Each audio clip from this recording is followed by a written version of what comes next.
Jennifer is a young, charismatic woman with lots of energy.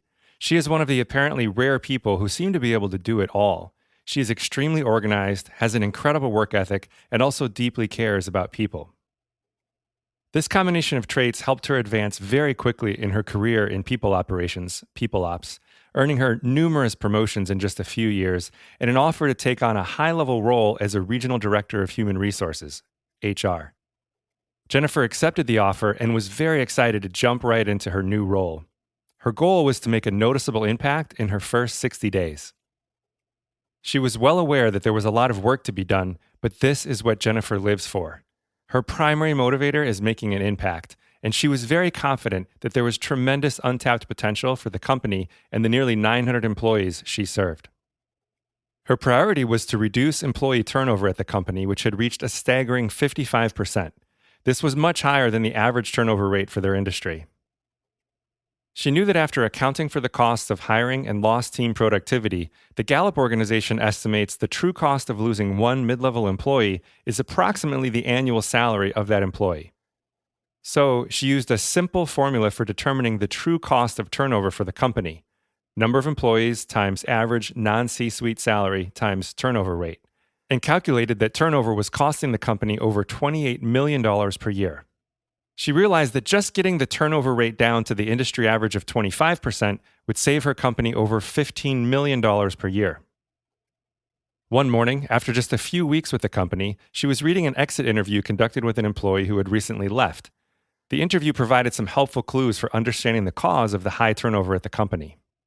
David, the subject of the interview, was a dream employee. He was a top performer. He had already been promoted twice and was being compensated very well for his position, earning about $125,000 per year. Then, after 3 years with the company, he unexpectedly gave his 2 weeks' notice and left to go work for a competitor. Apparently, the competitor offered him just $5,000 more than his salary at Jennifer's company. Jennifer was almost certain that David didn't leave for a 4% pay raise. Yet, this was a pretty common scenario at the company. Many employees said the reason they left was pay, but the pay increases were negligible. Jennifer knew that the real issue was the company culture. Research published in MIT Sloan Management Review supported her diagnosis. The study analyzed 34 million online employee profiles to identify U.S. workers who left their employer for any reason during a 6-month period in 2021. According to the authors, a toxic corporate culture is by far the strongest predictor of industry-adjusted attrition and is 10 times more important than compensation in predicting turnover. Although she didn't think the culture at her new company was truly toxic, she knew there was a lot of room for improvement. Jennifer quickly developed a plan for improving the culture, starting with an employee engagement survey. She knew that company culture, employee engagement, and employee retention are all very tightly correlated. She also knew that the issues uncovered with an employee engagement survey should help her take the actions necessary to improve the culture and reduce turnover. Her team put a lot of work into preparing for the survey, launching the survey, pouring through the results, and formulating a plan for addressing the issues they identified. Unfortunately, the survey questions didn't translate well into easily actionable items. So, it took the HR team a couple hundred hours spread out over 3 months to create their plan. It was clear from the survey results that most of the issues that needed to be addressed revolved around how well managers were leading their team members. So, Jennifer suggested to senior leaders that the organization invest in leadership development for all managers.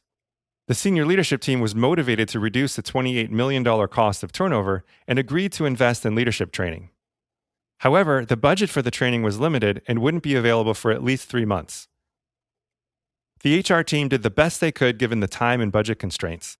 The leadership development training consisted of a few half-day workshops that occurred 7 months after the survey from the previous year. The team was excited and optimistic that helping managers grow would make a significant impact.